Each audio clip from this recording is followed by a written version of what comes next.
সাবেক প্রধানমন্ত্রী শেখ হাসিনার বেসরকারি শিল্প ও বিনিয়োগ বিষয়ক উপদেষ্টা সালমান এফ রহমান এবং সাবেক আইনমন্ত্রী আনিসুল হককে গ্রেফতার করা হয়েছে।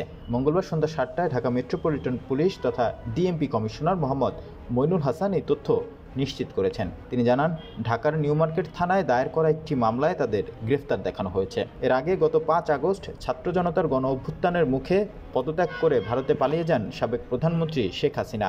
এরপর মূলত মন্ত্রিপরিষদ সদস্য ও আওয়ামী লীগ নেতারা আত্মগোপনে চলে যান। তাদের কেউ কেউ দেশ ছাড়েন বলেও খবর পাওয়া যায়। গত ৮ আগস্ট নোবেল বিজয়ী অর্থনীতিবিদ ডক্টর মোহাম্মদ ইউনূসকে প্রধান করে ১৭ সদস্যের অন্তর্বর্তী সরকার গঠন করা হয়।